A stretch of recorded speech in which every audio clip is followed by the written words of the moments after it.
When I was asked to come here today to talk before Groundhog Day, it's kind of like opening for Bill Murray, and that's always an interesting experience to say the least.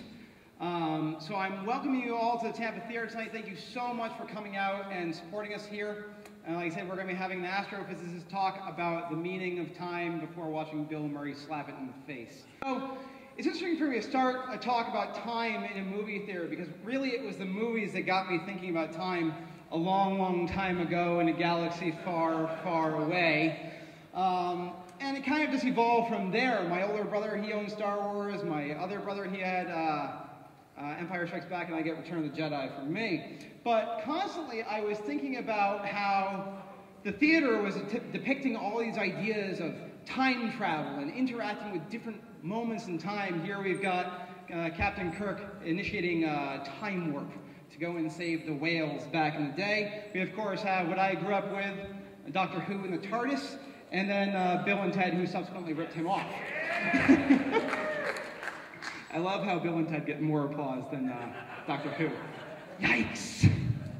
And as I matured intellectually, and that's pretty much the only maturation that any scientist ever goes through, I began to ask more and more fundamental questions about time, the nature of time, and what it is that we know about this, because we live in a civilization that's based almost entirely on the passage of time. We want to know, what time is it? How can I spend time? How can I save time? How can I get time? How can I kill time? Everything we do is based on time.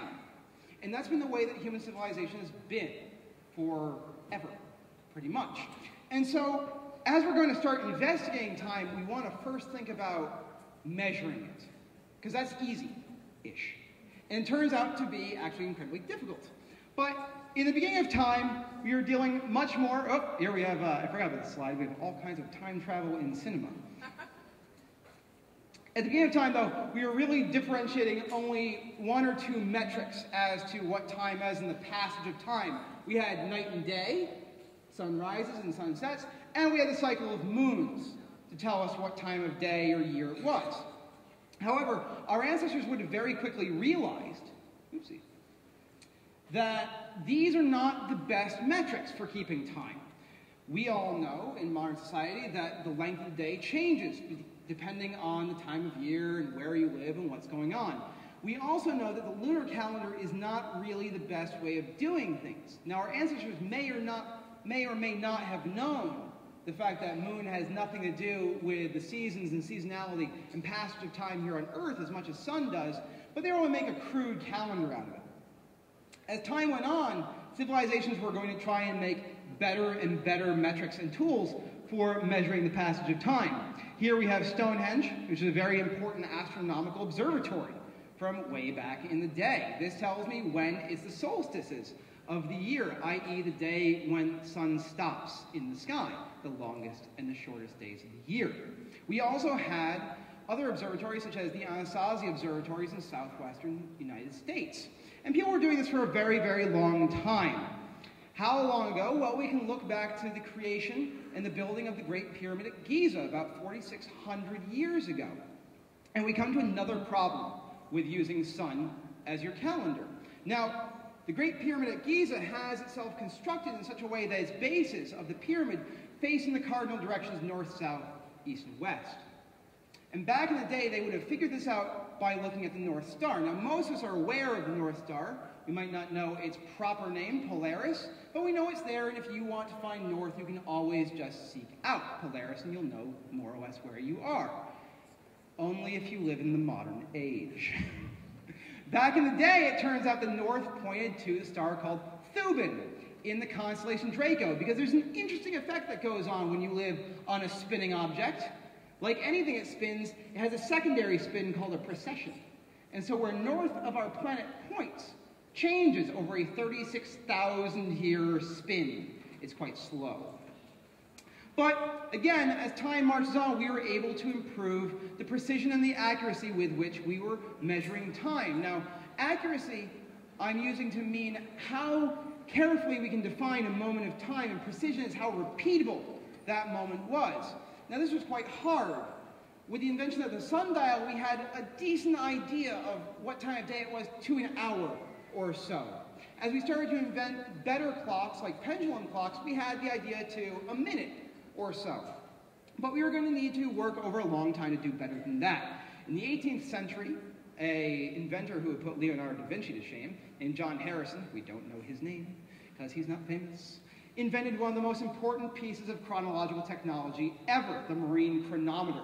This was a top secret military invention by the British that allowed them to more or less know exactly what time it was anywhere you are in the world. And this is impossible to do beforehand because if you put a clock on a ship, it wasn't going to work that well.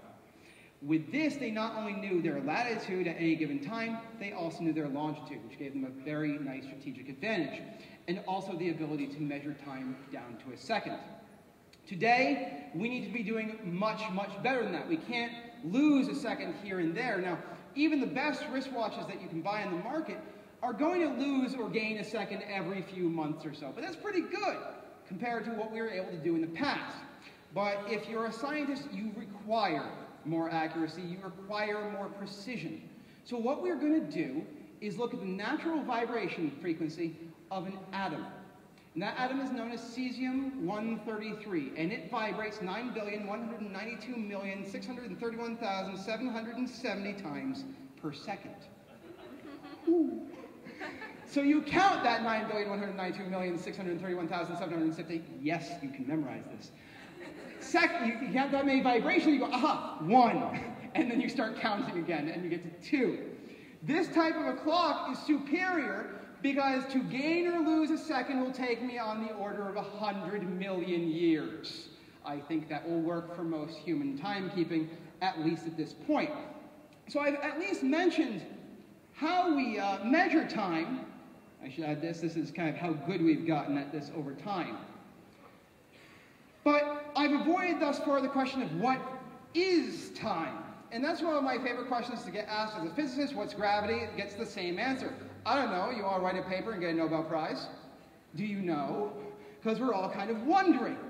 Time, as it turns out, is a very strange and mysterious thing. And that is Albert Einstein's ear, also a strange and mysterious thing. This is what happens when you zoom in the middle of a presentation. Now, if we go back to the father of physics, Isaac Newton, he took time so for granted that he said in his seminal work, Principia, he says, I don't need to define time for you. You know what it is. It's just that simple. My time is your time. Is time here? Is time there? Simple, simple, simple. This guy had something to say about that, as he is the father of modern physics. And Einstein said, you are wrong. Time, as it turns out, is not a universal thing. It is quite changeable, and it is an individual thing. Now, as I stand here on this podium talking to you, my time is going to be similar to your time. Because what Einstein said is that space and time share a relationship with each other. And the more I have of one thing, the less I will have of the other. So as I begin to wander about, suddenly my time is not your time. The people who are walking around are also experiencing their own time, but if your butt is parked, you've got your own time and it's not mine. As soon as I stop, I'm back with you.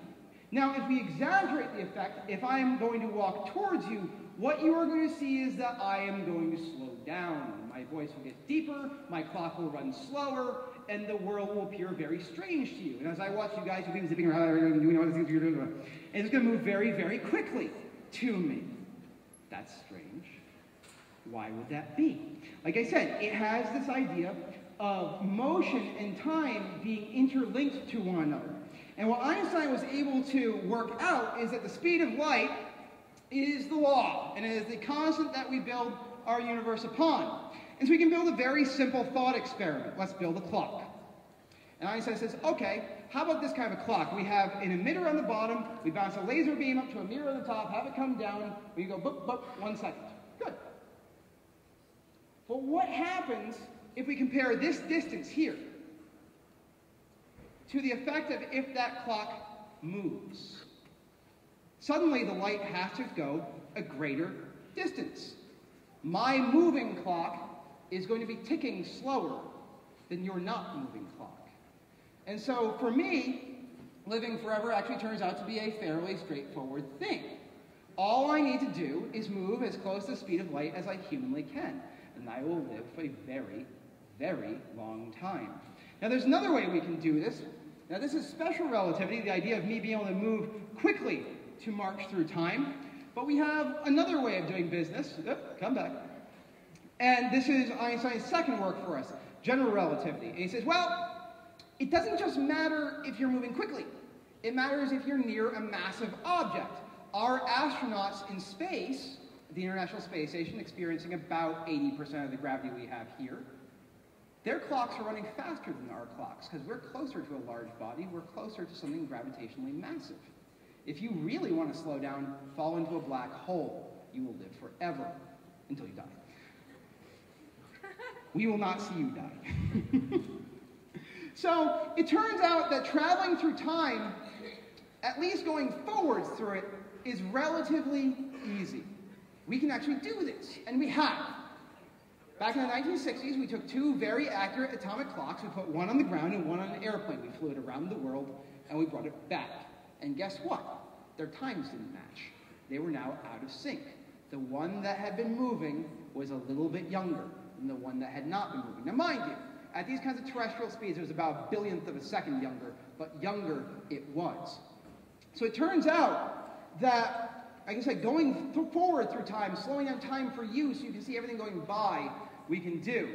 But that's not the question we're all interested in. We want to know about going back in time. That's going to be a trickier piece of business. Now, certainly Einstein and another mathematician by the name of Rosen, and now I'm piquing curiosity with the Einstein-Rosen bridge, mathematically worked out that yes, you could theoretically connect not only 2 points in space, but 2 points in space and time. And so yes, if these things actually exist, we would be able to travel back in time, perhaps. However, we've never detected them. I would posit you a very simple question. How many time travelers have you seen? Very few. None, to my count. And the reason is because we think it's probably impossible, or if it's not impossible, it's incredibly difficult, so difficult, it probably doesn't happen that often. But it doesn't mean we can't examine this situation. Because another funky thing happens as I'm traveling at different speeds. Remember I was telling you I'm on my own time. I'm also experiencing my own reality, my own moment within that time. Now we share this moment as if a frame in time, just like a movie that we're about to see. Each frame we all share together so long as we're all standing still. But if I start to walk towards you again, I'm not in your frame anymore. I'm in a different frame. I'm actually going to start to see things that were happening before this moment. Now it wouldn't work here. But you have to look over a gigantic distance. But if I just have some telescope that lets me see the other side of the universe, and I move towards it, yes, I might just be able to see back in time. And if I were to walk away from you, interestingly enough, the opposite happens. I should be able to see your future. But again, we're talking about speeds that humanity is not capable of yet, and technologies we're not capable of yet. But it brings one more question to mind. This idea of self-determination. Time, as it seems, is not as much of a fluid river as we once thought it was. That river is frozen, it appears. This is very disheartening news for someone like Bill Murray, traveling back in time. The idea is that you can't actually change it. And if you could, it would be incredibly hard. If the river is truly frozen, all moments in time, each frame recorded throughout the entire universe, we can divvy everything up and say what was going on at each individual moment. Give me that. So, here's time. All of it. From the beginning to now. And I can just kind of say, well, I can look at this. I can look at any little cross-section of this. And it tells me everything that's going on. We are one tiny cross-section right now. So if I can travel back in time, I won't be able to change anything. The river is frozen. I can go back, I can interact, but that meant I was supposed to do that the entire time. If I want to go back and meet my parents, it means I already met them, and they already met me. They just didn't realize it at the time. There are all these paradoxes of what happens if you go back and kill your dad. Well, if modern physics is right, he wasn't your dad. The guy you killed couldn't be your dad. You just thought he was. And he was supposed to die the entire time. fate will always unravel itself in the right way. Even if we can go back in time and change time, if we want to get a little more exciting, it turns out that changing time is really hard. There are all these stories, go back and kill Hitler ahead of time. Someone else would have filled the void. If it wasn't him, it would have been someone else. If you really want to change time, you've got to do something drastic, like killing off the first Neanderthal that was becoming a man. If you can stop the whole species, then humanity doesn't happen. Okay, now we've made an impact. Or go back to that primordial pool where life was going to emerge from it. Okay, now you've done something. But beyond that, any little effect you have really isn't going to make a difference. If I remove any one of us or any real American from any point in time, it's not really going to have any massive impact on time. Things will just kind of fill themselves in. So it turns out, like I said, time is kind of a great mystery for physicists. I can tell you a lot about it.